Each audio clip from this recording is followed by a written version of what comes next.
Assalamualaikum warahmatullahi wabarakatuh. Selamat pagi anak-anak. Berjumpa lagi dengan Bu Guru. Hari ini kita masih belajar tema 2 subtema 2 tentang manfaat bagi manusia ya. Hewan mempunyai banyak manfaat bagi kita. Ada hewan yang dipelihara untuk digunakan tenaganya, seperti kuda, kerbau, sapi. Ada juga yang diternakan untuk dijadikan bahan makanan seperti ayam, bebek, dan lain sebagainya. Nah, hewan-hewan ini biasanya adalah hewan yang jinak, yang tidak menyerang manusia. Namun, ada juga hewan buas. Hewan buas adalah hewan yang hidup di alam bebas untuk menjaga ekosistem. Menjadi kewajiban kita semua untuk menjaga dan melestarikannya sebagai ungkapan syukur kita kepada Tuhan. Jadi hewan buas itu tidak boleh diburu atau ditangkap ya, dibiarkan hidup di alam bebas untuk menjaga ekosistem. Sekarang kita belajar tentang dongeng. Dongeng adalah cerita sederhana yang tidak diketahui kebenarannya yang diturunkan turun-menurun dari nenek moyang. Jadi dongeng itu ada cerita hayalan. Jadi kita nggak tahu itu benar atau salah ceritanya. Unsur intrinsik dalam dongeng. Yang pertama adalah tema. Apa itu tema? Tema adalah gagasan pokok yang mendasari terbentuknya sebuah dongeng. Jadi inti dari sebuah dongeng itu apa? Nah, itu adalah namanya tema. Yang kedua adalah alur. Alur adalah jalan cerita sebuah cerita.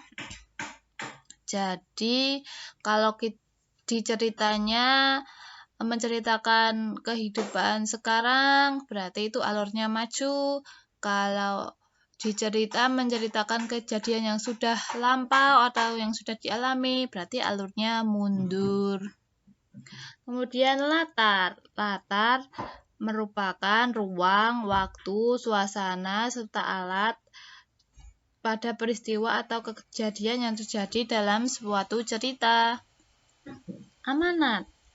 Amanat adalah pesan yang ingin disampaikan dari penulis kepada para pembaca. Di setiap cerita pasti ada pesan yang harus kita pelajari, yang bisa kita contoh apabila itu baik dan bisa kita jauhi apabila itu buruk. Yang terakhir adalah tokoh. Tokoh merupakan pelaku dalam sebuah cerita. Pelaku mempunyai watak, sifat, sikap, serta karakter atau ciri khas yang menggambarkan sifatnya. Jadi setiap tokoh mempunyai watak yang berbeda. Yuk kita sekarang belajar perkalian. Sini Bu Guru punya soal. Paman mempunyai peternakan. Di sana ada puluhan domba yang dipelihara. Di sana ada 6 kandang berisi 10 domba. Berarti Paman mempunyai 6 kandang berisi 10 domba. Seperti ini ya.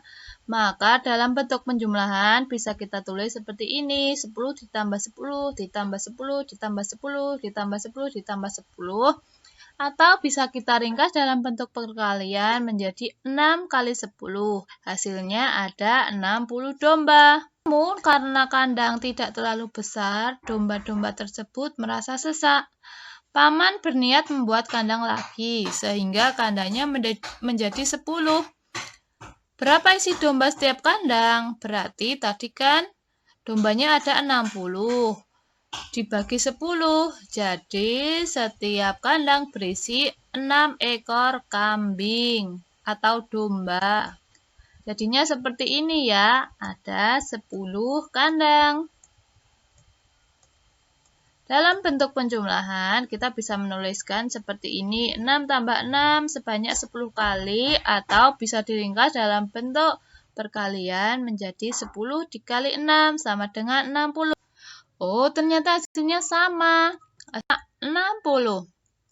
Jadi 6 kali 10 sama dengan 60, dan 10 kali 6 sama dengan 60. Berarti 6 kali 10 sama dengan 10 kali 6.